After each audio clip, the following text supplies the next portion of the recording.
Good morning, everyone, and thank you so much for joining us for this very important and timely conversation. In July 2021, the Pegasus Project, an investigation by Forbidden Stories and Amnesty International, shook the world. It revealed how Pegasus, a military-grade spyware developed by the Israeli firm NSO Group, had been used to target at least 189 journalists, 85 human rights defenders, and over 600 politicians and government officials globally, including cabinet ministers and diplomats. This was not just a moment of reckoning. It sparked a global demand for accountability. Since then, we have seen some movements in the US blacklisted NSO Group and other surveillance firms. The UK and France launched the Pall Mall process earlier this year to start conversation around ethical oversight of such technologies. But despite these efforts, surveillance remains a booming, largely unregulated industry. Over 500 companies continue to market and sell these tools to around 65 governments worldwide, many of them in the global south. While the discourse on ethical oversight and regulation is growing, it remains largely centered in the global north. What's missing are the perspectives, experiences, and contexts from the global south, where surveillance not only thrives in silence, but often intersects with weak legal safeguards, authoritarian impulses, and shrinking civic spaces. And that's why we are here. This roundtable is an attempt to bridge that gap to center the global south voices in global surveillance and accountability debates.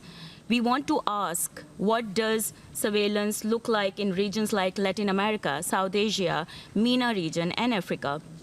What forms does it take from sophisticated spyware like Pegasus to more traditional brick-and-mortar tactics still used by many actors around us? And critically, how do the solutions from the global north apply or not apply in our context?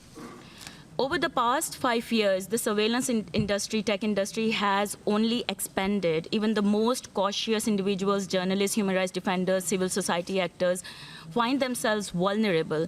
And it's no longer just about states surveilling citizens. We are now seeing an ecosystem where private actors, outsourced contractors, and even foreign governments are deploying these tools to watch, track, and silence dissent.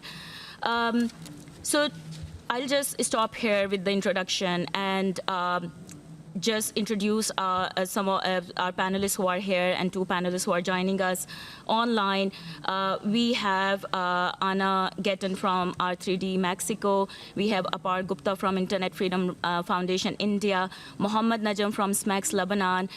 Elizabeth Davis, who is a policy lead at Pall Mall Process Policy, UK Foreign Commonwealth and Development Office, Cyber Policy Department. David Kay, who is a law professor at the University of California and former UN Special Rapporteur on freedom of expression. And last but not the least, Rima Amin, who is a security policy manager at Meta, focused on community defense. So I'll start with my first question to Anna, basically. If you can just tell us a little bit about what are the implications of state-sanctioned cyber intrusion on its citizens in your region, but also in the global south, specifically in what context in Latin America is differ from the north when it comes to surveillance and spyware technology? Sure. Thank you, Nigat. In many Latin American countries, governments have taken advantage of security crises experienced by their societies to make it appear like our only alternative to protect ourselves is to give up our privacy, implying that if we do not, we will only be helping criminals commit more crimes. However, the reality is that these narratives are actually being used to criminalize citizens in contexts usually represented by high rates of impunity, corruption, and collusion with organized crime. Thus, rather to give us more security, surveillance powers in Latin America are abused to target human rights defenders and journalists in legacies of past military dictatorships and systemic human rights violations where the rule has been to control, repress, and censor all dissent.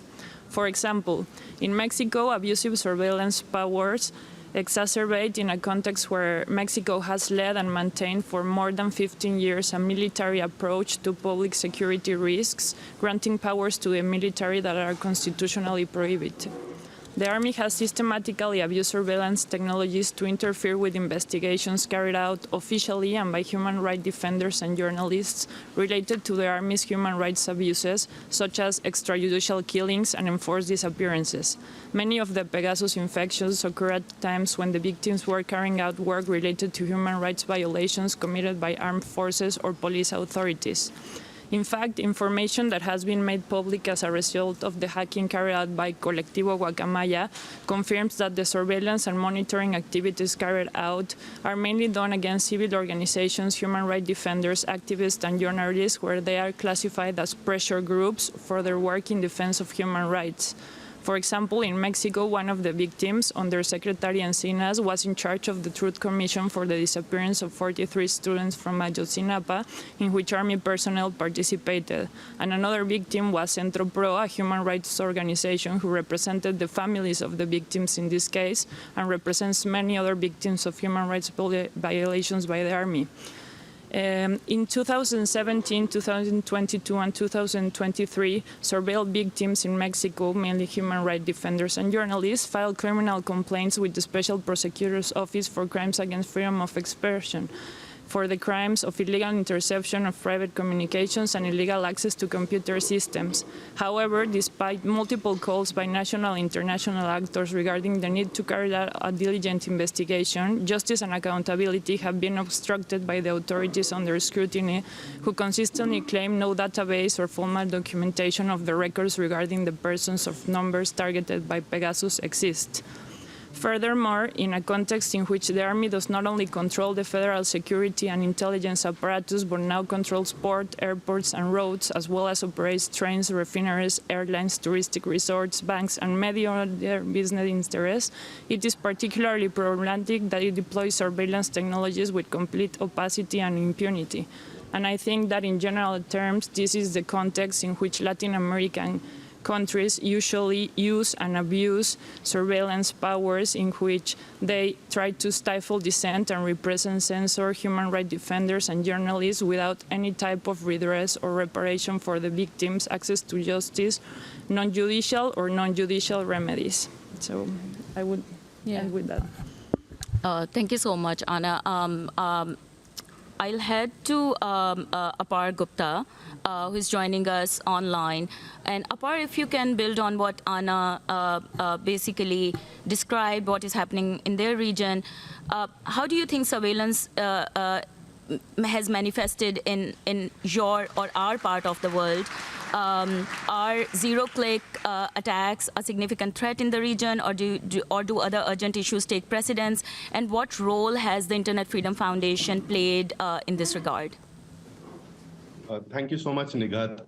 Picking up from remarks which were made by Anna, I think there is continuity as well as similarity in our experience in India. The Pegasus revelations of July 2021 included at least 38 reporters who were prominent in their criticism of the government, opposition leaders and activists, and even included a sitting Supreme Court judge. And this shows and demonstrates that the very functionaries who are vested with both official powers as well as roles and responsibilities in order to keep the state honest, in order to ensure that democracy preserves, are themselves the victims of zero-click attacks. Therefore, it's not a hypothetical threat, and it is not a threat which is individualized, but is a societal threat to already democratic systems which are under strain and rule of law which exists inconsistently in countries in South Asia. And this brings into sharp focus where the underlying foundation of the telecommunication laws in many countries in South Asia comes from a post-colonial legacy in which the state had absolute control over the spectrum and the airwaves. And extension of this has resulted in an opaque, secretive system in which there is no requirement of judicial sanction and there is no independent parliamentary oversight, in which most of the powers are centralized within the executive branch of the federal government itself. So it is essentially a secretive procurement and then subsequent deployment of spyware technology, which attacks the very roots of a democratic system across South Asia, which builds off this colonial legacy. And is it still continuing? Was it just a one-off instance in 2019 and then in 2021 in India? The notifications by Apple in October 2023 included scores of Indian MPs and reporters of a state-sponsored attack on iPhones, and which had echoes of Pegasus. So this is a problem which is much more wider than one specific company or one specific type of software. And our response to this has been firstly increasing the amount of public awareness around this issue, that this is not a conventional issue of surveillance in which information is being gathered in breach of the law. This is something which is much more deeper harm to a democratic system itself. So IFF launched a campaign around it. There was strategic litigation which was also conducted in the Supreme Court, which remains pending. And there was a special committee constituted by the Indian Supreme Court whose findings are not yet public. This also demonstrates the remedial gaps which exist in rule of law processes where institutions may not strongly react to infections by spyware domestically to this court. And subsequently, we have also filed one petition asking for a much more structural reform of India's surveillance laws.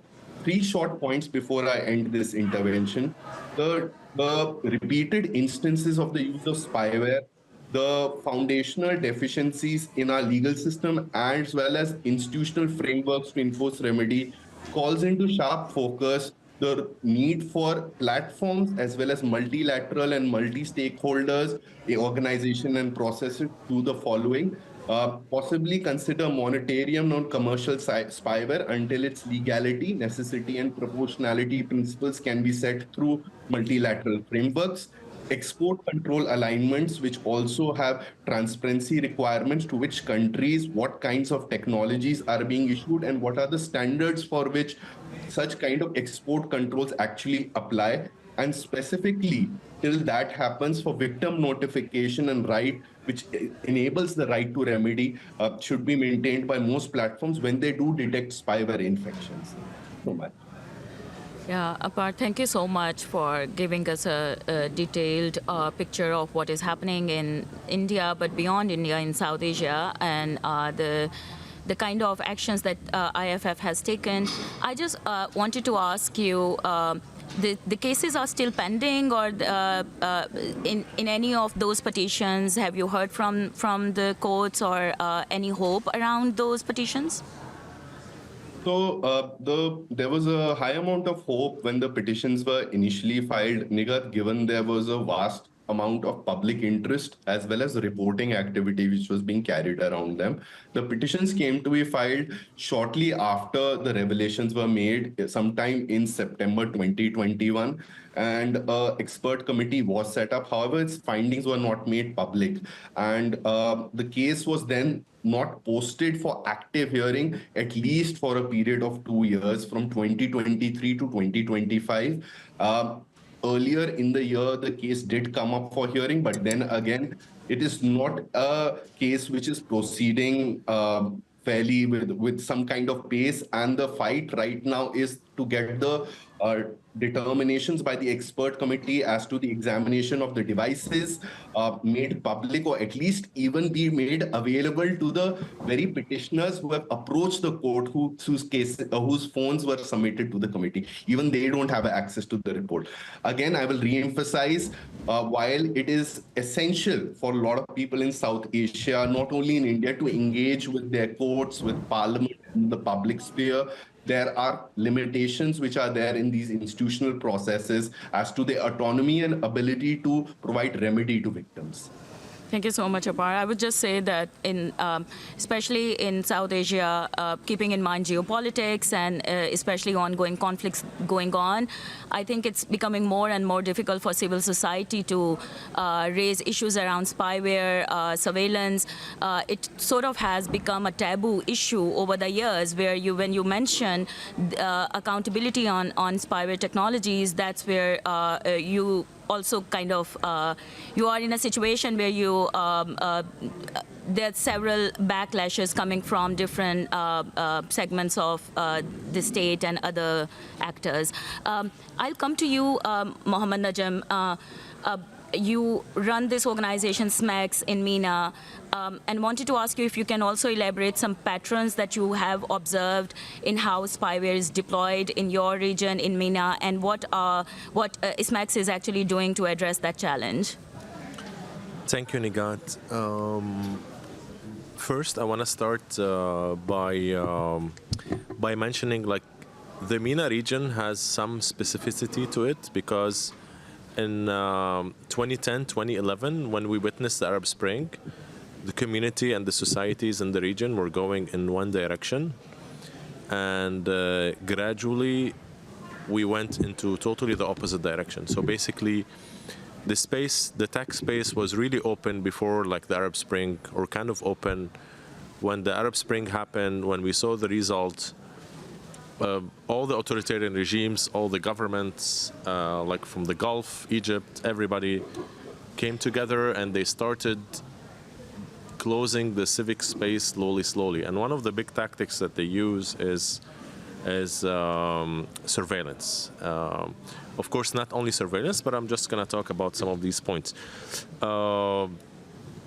So basically, they started first, like, there was almost zero regulations when it comes to the cyberspace, to the online space.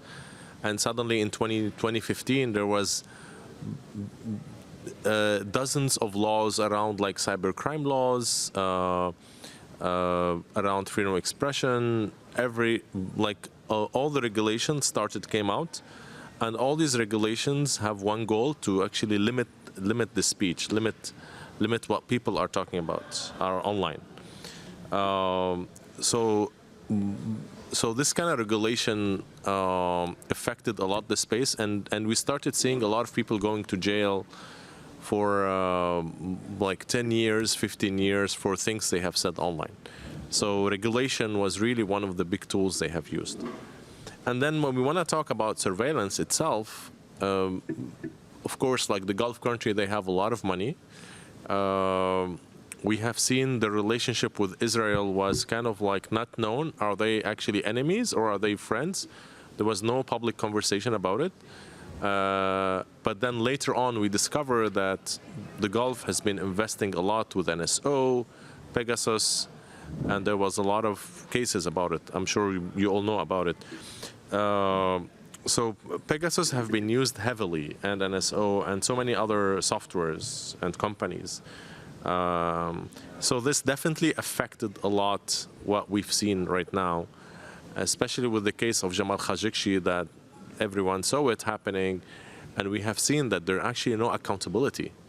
We're not only talking about spyware accountability, we're talking about accountability about a crime that happened. It's really like, of course, spyware has been used, but like it's much bigger than spyware.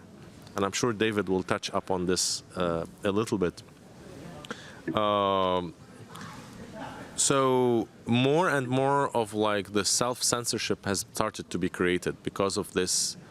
Like there's no accountability, there's no transparency. So there's really a lot of censorship, that self-censorship that started to be created. And also at the same time, we've seen these governments, because of the relationship with Israel has been publicly known right now, or like let's say 2015, 2017, 2016, they also started to develop their own softwares, their own local softwares. We've seen Egypt doing this, we've seen UAE doing this. There's so many articles on New York Times and so many other places. We've seen Morocco, we've seen Saudi Arabia. So we started seeing these countries basically looking at this from a business perspective. And I really think when we think about spyware, we really need to look about it from a business perspective for so many authoritarian regimes. And what they have been doing for the last 5 years is not only producing their local solutions, local spywares, but they're also trying to sell it in their geopolitical wars.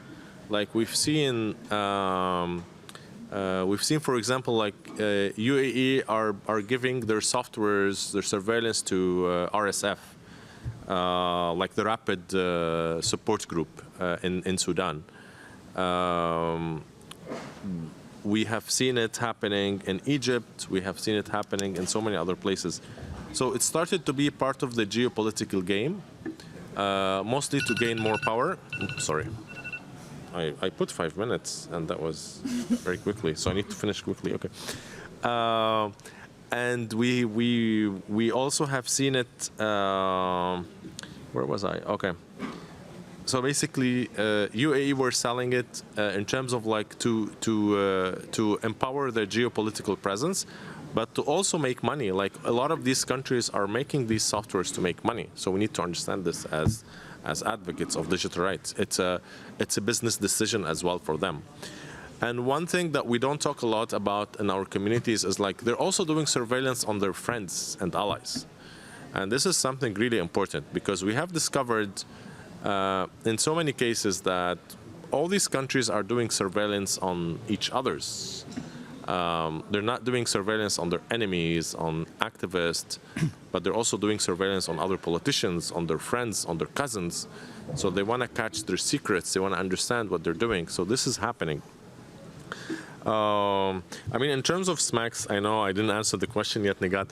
So briefly, what we're trying to do, we're trying to support civil society groups. We're trying to support LGBT groups. We know like there's so many criminalization of LGBT in our region. So these are the most vulnerable groups. So our team is distributed among the Arab-speaking countries, and we're trying to do some kind of support to mitigate some of these threats. Of course, the threats are much bigger. We need to do more collaboration among some civil society groups. And yeah, I'm going to stop here. Sorry, I passed my time. No, thank you so much, Najam. I think that was really important to get a good picture of Gulf countries. I'll come to you, Elizabeth. We would love for you to speak briefly about how the Pall Mall process can support efforts in the Global South. Now you have heard 3 speakers from different regions. And one pattern that is emerging is basically inaccountability and non-transparency by the governments. And how do you think that Pall Mall process or mechanisms like this can be meaningfully inclusive of actors outside the Global North? Yeah, thank you very much. Hopefully everyone can hear me all right. I'm sorry to not be able to join you in person this morning. So I'll just do a brief overview on what the Pall Mall process is at the start to avoid any confusion. So it was launched in February 2024 by the UK and France as a multi-stakeholder international initiative to address the global threat posed by the rapidly growing market in commercial cyber intrusion capabilities. So what we call C6 as a shorthand, but including but not limited to commercial spyware, like Pegasus has been mentioned this morning.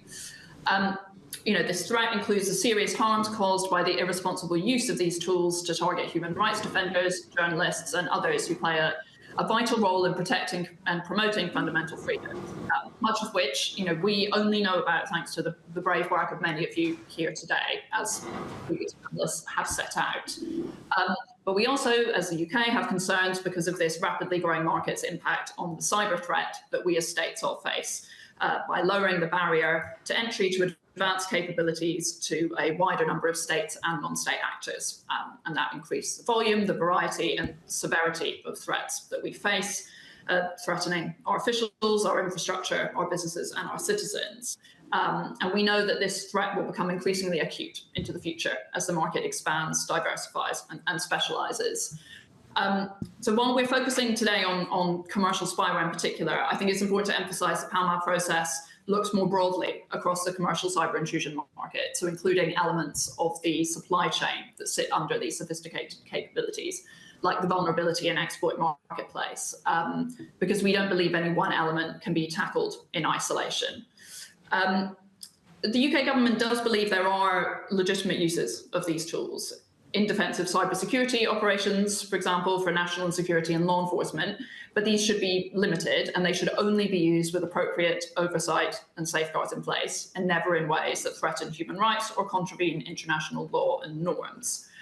So through building international consensus, the aim of the Pall Mall process is broadly to ensure that access to the most advanced capabilities remains limited and controlled, that international norms and safeguards ensure the responsible development, use and sale of cyber intrusion capabilities around the world, and that better transparency across the market makes it easier for states to enhance national resilience and take proactive action to tackle irresponsible activity.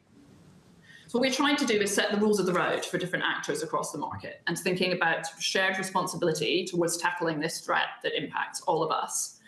So in terms of action that the Pall Mall process has done so far, we started with states as the major customers of this industry. You know, as colleagues have set out, this is a business. So we're talking here about trying to shift market incentives. So we used the findings of a multi-stakeholder consultation last autumn to draft a code of practice for states, which contained a series of detailed recommendations for states as responsible regulators, customers, and users of C6. Under the 4 pillars of the Pall Mall process, which are accountability, oversight, precision, and transparency. This final product was achieved through an extensive multi-stakeholder negotiation, so we're hugely grateful for the constructive engagement in the process of this, of many of you here today. We secured formal support from 24 other states for the code of practice so far, including Ghana, our first state supporter from the Global South. And we hope that this number will continue to rise. But this is only a stepping stone, which I think is the really important thing to mention. We know that the code of practice will only have an impact if we implement the commitments we've made and continue to build on that momentum. So the next steps for the Pall Mall process are we anticipate across 3 work streams, one of them being focused on implementation of the code of practice for states, so supporting states to put these commitments into practice, whether that's through existing policy levers or creating new ones. There's no point in having this if it's not implemented properly and comprehensively. With industry, we are now turning our expectations to those working in this market themselves. So we have to agree collectively what practices, internal processes, security measures, and other elements should be implemented as standard across the market to help curb irresponsible activity and misuse, and accountability and tracking progress, and developing ways of formally doing this. We know this is needed to bring about this behavior change. Our approach so far has been to try and work to set a standard first, because you can't hold irresponsible actors accountable or shape the market until there is a credible standard to hold them accountable to. Well, that brings me to the huge importance of multi-stakeholder participation in the Pall Mall process. We need help from all of you in shaping this standard of behavior, convincing key players to join it, or at least a critical mass of them, enough to change this market, and then by holding them accountable to it. The hugely valuable work all of you have done so far in highlighting that abuse, and that we want to continue to support you in doing. But we know that our efforts in this haven't been inclusive enough so far. The Pall Mall process is always set out to be truly international from the beginning. We stated that it was a global problem that required a global solution. So an initiative that just involves states and other stakeholders from the global north is never going to move that dial. And we know that there is that huge importance in involving civil society stakeholders from the global south. And I'm sorry if some of you feel that hasn't been the case so far, and that's something we would like to change. We know you can bring your significant expertise to inform the process of developing some kind of code of practice for industry by applying the knowledge that you have of how these products and services have been developed, sold and used in particular contexts, and feeding that into the consultation process that we will be holding on this going forward. And to help determine, like I say, what standards need to be baked in this industry or can never be included for a product to be responsibly used. And that expertise is important too in our work in supporting implementation of the code of practice for states. We want to know where you think that there are global examples of best practice in this space, or where things have been tried in particular countries and haven't worked. And as I said, you're particularly vital partners when it comes to holding states and companies to account for irresponsible behavior and exposing whether their actions don't meet their words, whether that is involving those who have signed up to the Code of Practice yet or not. Because we want to support efforts by states to address this threat in the Global South too. We want more states from the Global South participating in these discussions if they are doing so in good faith, and hopefully signing up to the Code of Practice, committing to the actions within it, and crucially being held accountable to them. You know, like I say, we were delighted to have Ghana sign up to the Code of Practice and attend the conference in Paris in April, and we hope that more countries from the Global South will follow. We've also worked to ensure that the issue is highlighted in the relevant multilateral fora so that the discussions are international. So we've consistently raised the issue at the UN's open-ended working group on ICTs, and we hope that language will be included in this year's final report.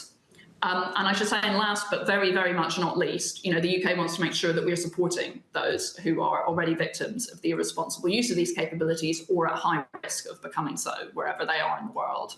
And so that's why we were pleased to announce alongside our Canadian partners last week, the Common Good Cyber Fund, aimed at supporting civil society actors at high risk of digital transnational repression in particular, including in the Global South. I'll stop there because I think I've probably already gone over time. But, you know, I'm really keen to hear from all of you what more we should be doing, and particularly how we can support your efforts, both from the UK side and the Pall Mall process.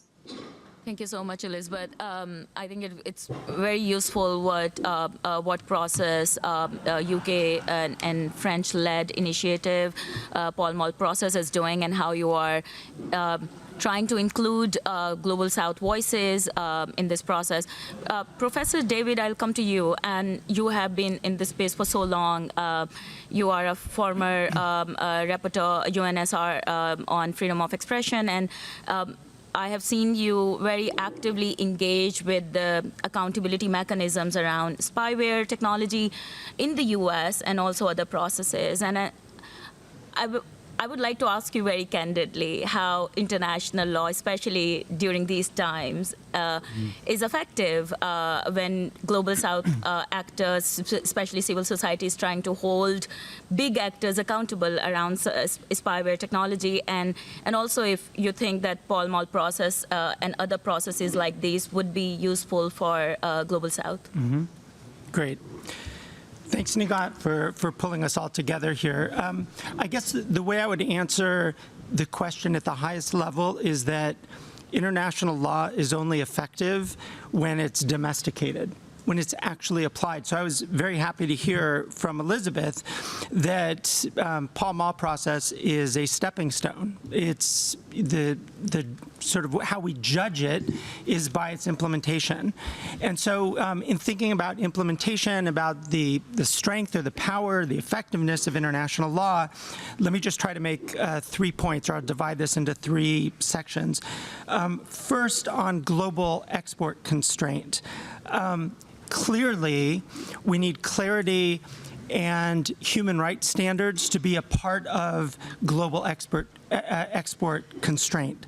And that means that any of the constraint that we see that's applied by governments or by international organizations needs to meet the 3-part test of international law: precision, proportionality, legitimacy, and all of that. And those have to be implemented at the domestic level.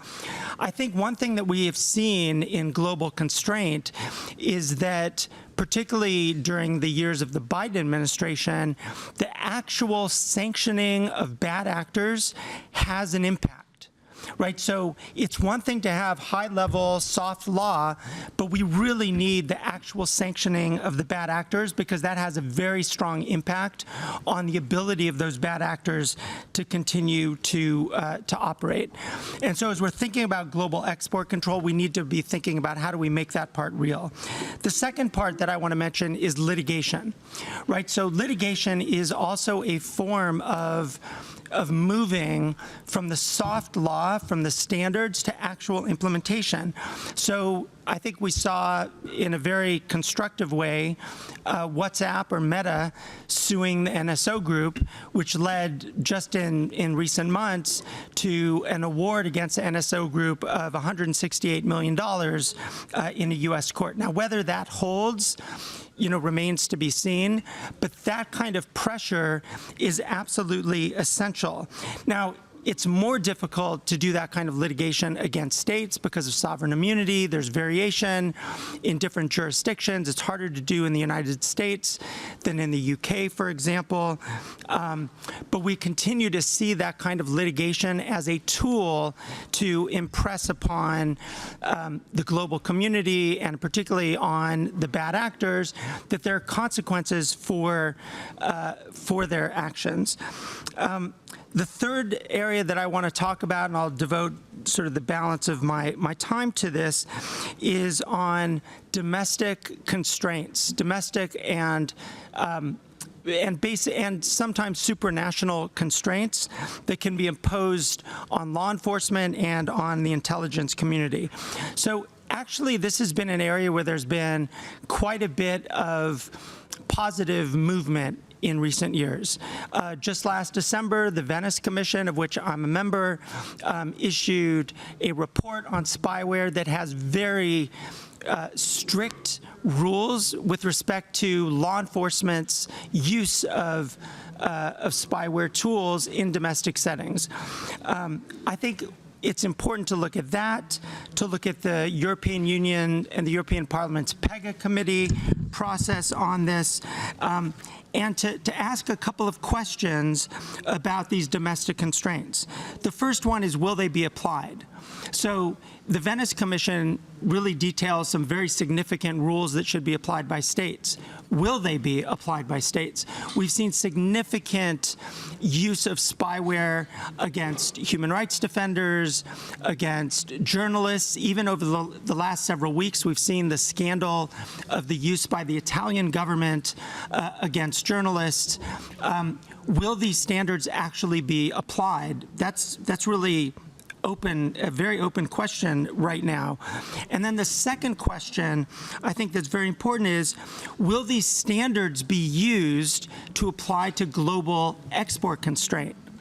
Right, because it's one thing for European governments and others to say these are going to be the standards that are going to apply for the use internally. But will those standards actually be used in the consideration of what kind of tools can be exported to countries around the world? At the moment, I don't know that we actually have an answer to that. But I would urge certainly processes like the PALMA process to move quickly from sort of the higher level of soft law to really looking at these standards at the domestic level and say that these are the standards that also must apply to global export control.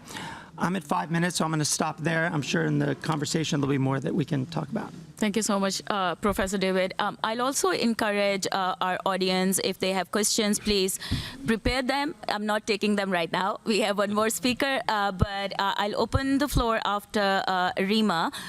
So Rima, I'll come to you. You are working at Meta, and your role is actually looking into issues like what we are discussing right now. Can you tell us how common is it over years or even recently to track individuals through online platforms?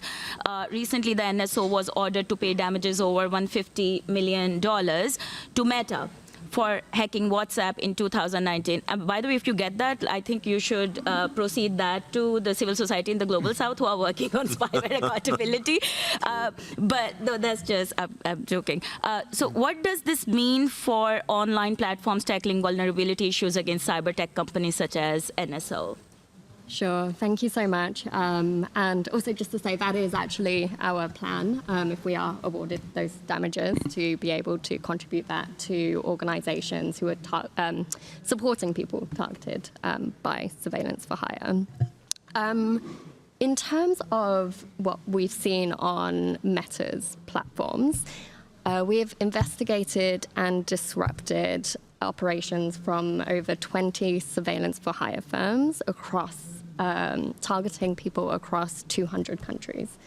And I think many of the speakers have pointed out that many of those people are based in the Global South.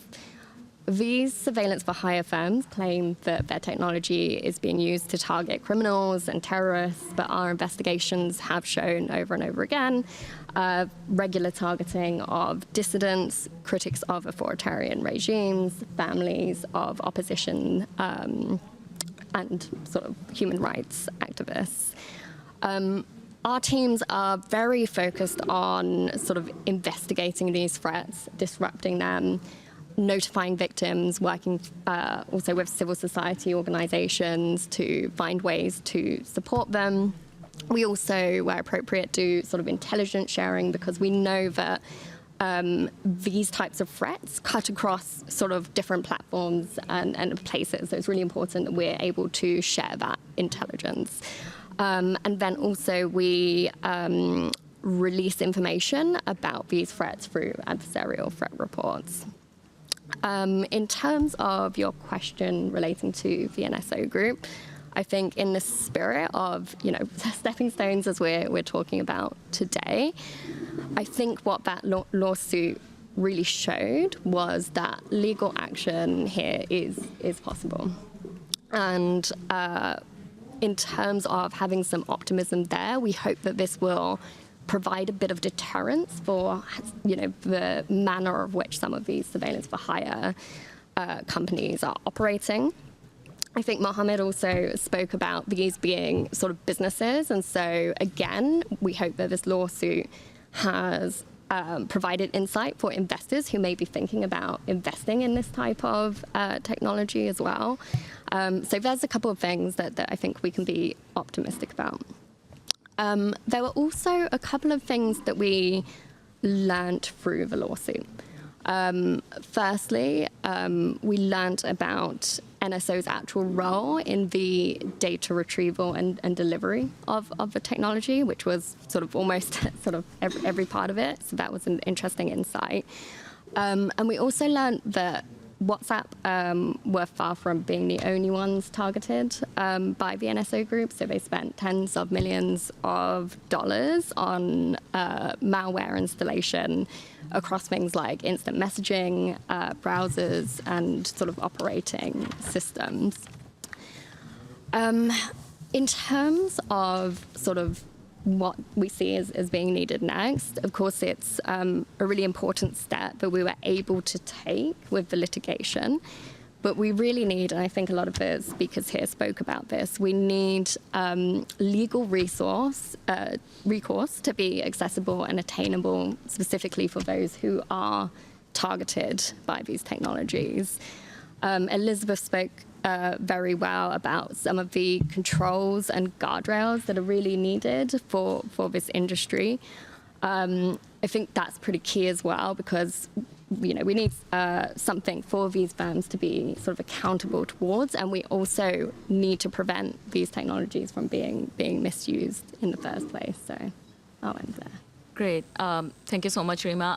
So I'll open the floor for questions. If you have questions, can you raise your hand? We'll take 2-3 questions from the floor, and then please specify which speaker you want to ask question to. There was one hand that I saw. Yeah. So if you have a question, you have to go to the mic, which is there. We need to put this right. Mm-hmm. Yeah. Hello, can you hear me? Yes. Yeah. Thank you for the excellent panel. My name is Jennifer Brody. I'm with Freedom House. I have a question really for the panel, but specifically to David Kay. You mentioned the importance of export controls.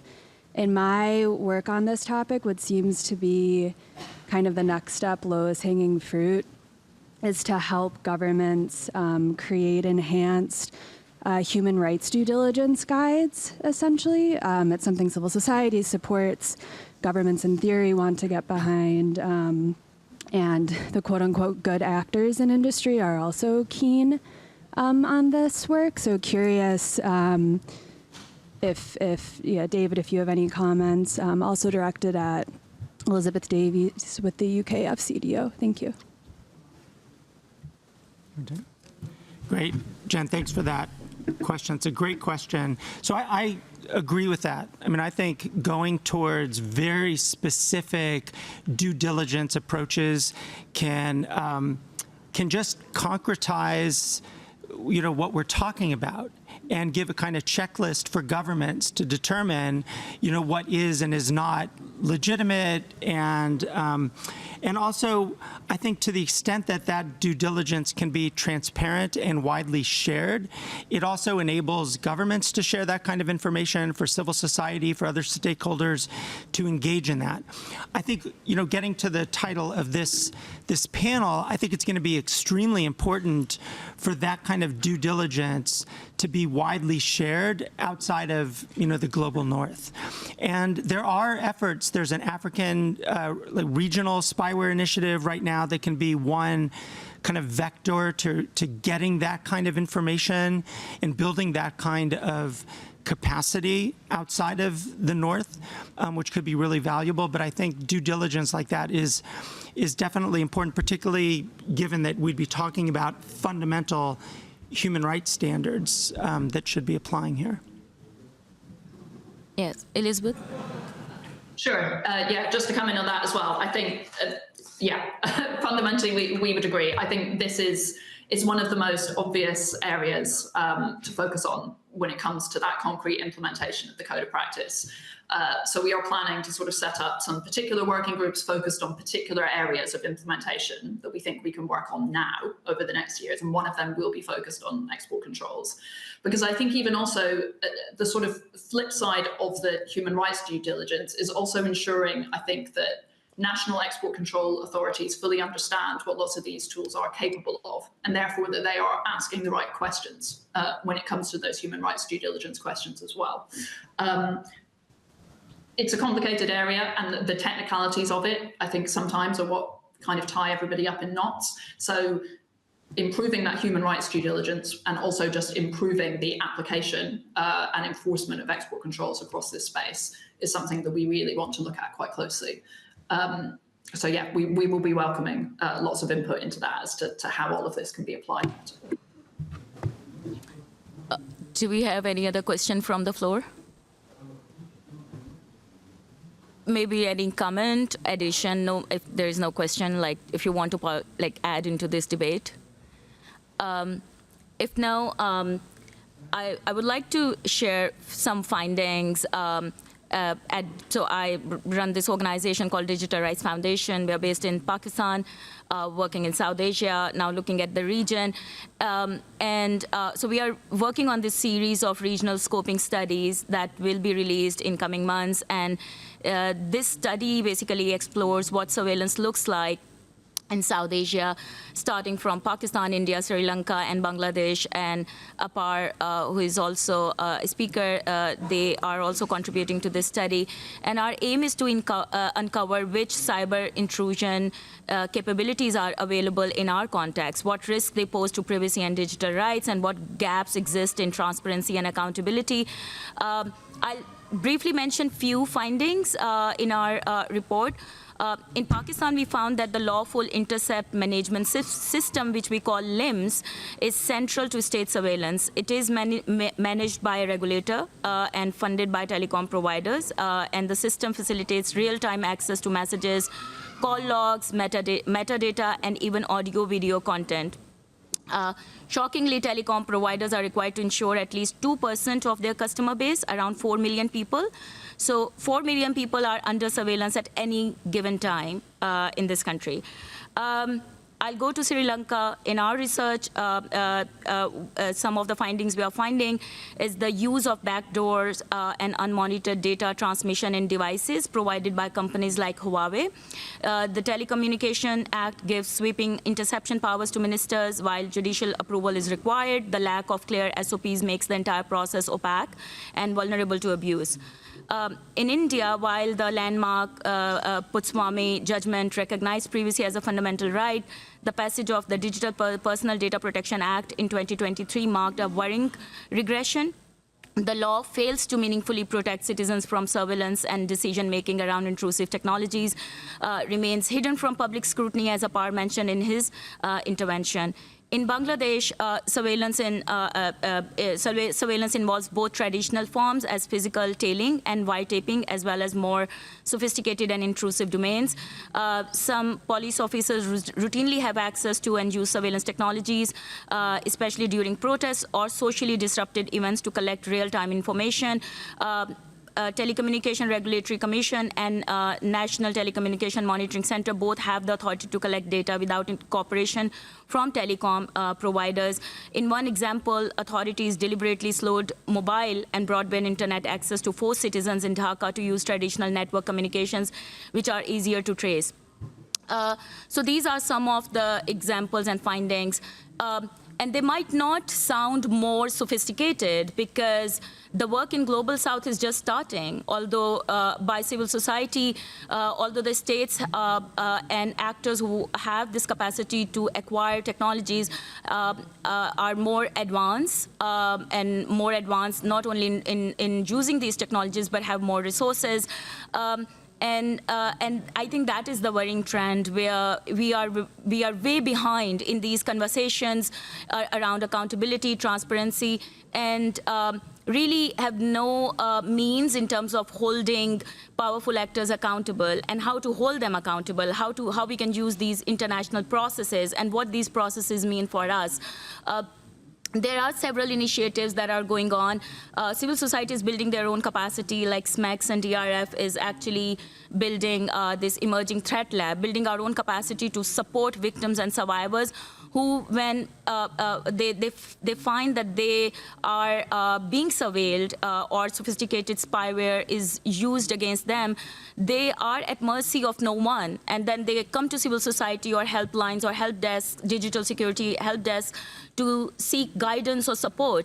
And that's where our role comes in. But we also need support in terms of building our capacity. So what we are trying to do is bridging this gap between the knowledge among global North organizations and global South organizations. We have really good advanced knowledge in global North organizations who are doing these investigations, but transfer of that knowledge is happening at a very slow pace.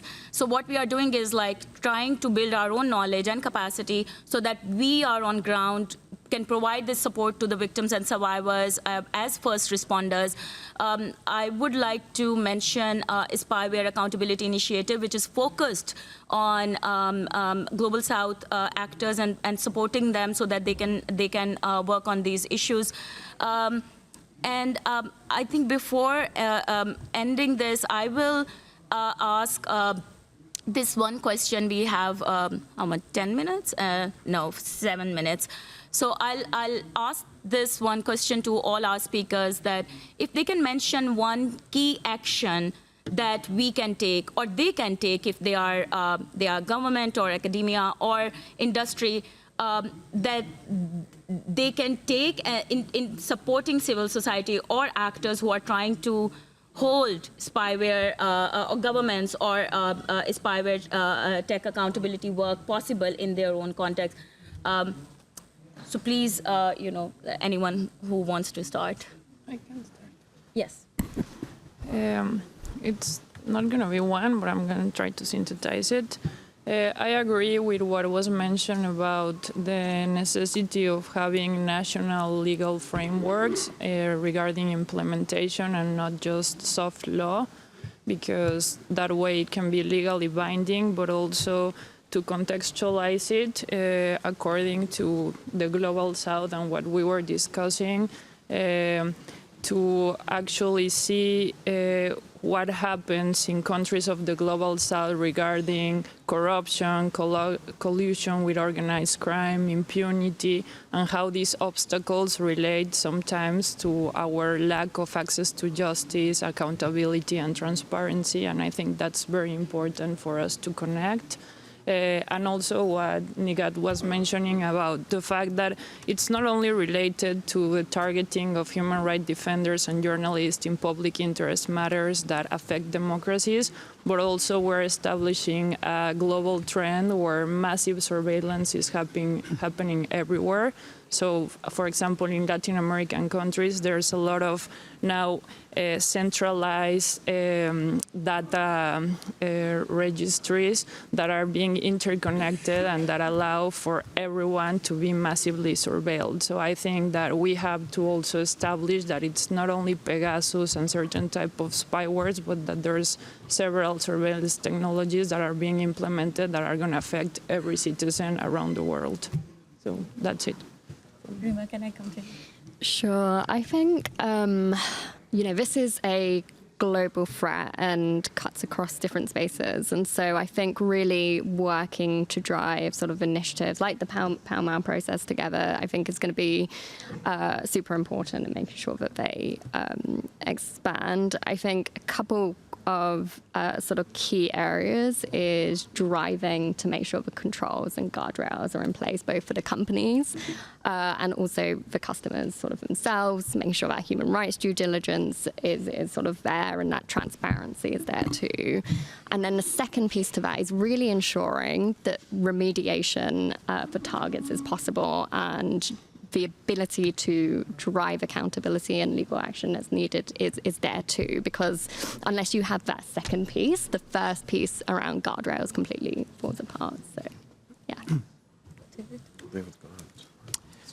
Sure. So I think there's maybe two things that we need to be thinking about here. I mean, there's a million things to be thinking about, but one is whether we've left open or are leaving open too many gaps. I mean, we live in an era where states are just kind of driving trucks through any small space that they can carve out to do what they want to do. And so I'm particularly concerned about discussing the spyware industry and its legitimacy when, in fact, we're talking about an industry that is essentially performing governmental functions when they shouldn't be. And so when we have things like the European Union's Media Freedom Act, which actually carves out a little bit of space for the use of spyware against journalism, that's a huge problem for us. And that's a huge problem not only for European journalists, but it's also a huge problem for the message that it sends to the rest of the world. So if I were sort of looking kind of generically at one thing that we should be focusing on, it's really narrowing as much as possible any scope for the use of these tools at all, if not banning them, which seems not to be particularly on the table right now, but ensuring that that space is really not available for the use of these tools by states. Najam, you have 20 seconds and then 20 seconds each to Elizabeth and Apar. Oh my God, my turn. Okay. Briefly, I just want to say that coming to what we've seen in the last few years in terms of war in my region, I really think that we really need to think about digital rights everywhere, or like human rights everywhere.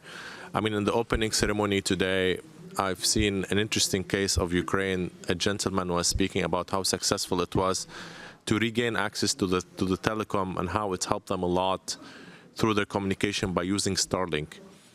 It's interesting, and I really admire this experience, but also from the other angle, Starlink has been not used in Gaza, for example. So, like, we really need to think about how we can think of like human rights everywhere and digital rights everywhere, and we really need to think about how we can treat everybody equally to have access to the same telecommunication tools. Thank you. Elizabeth, you and then Apar, we have only 25 seconds left. Okay, I will be very quick. I will say one, I think, as we said with the stepping stone, the actual comprehensive and sort of thorough implementation of code of practice is vital and following through on that. But also, particularly in the spirit of this panel, but I think it's vital to ensure that we don't become a global North initiative that is only talking to companies and countries based in the global North. Otherwise we're not going to have that global impact that we need. Yeah, Apar, very quickly. I think threat notifications is something which needs to be universalized across platforms, especially for people in the global south. The second thing is the ability for victims to reach out to organizations for having their device tested and the methodology, given that there are very high barriers where evidence is tested in their domestic jurisdiction. So that capacity and that safety needs to be encouraged beyond the 4 or 5 organizations which do it at present.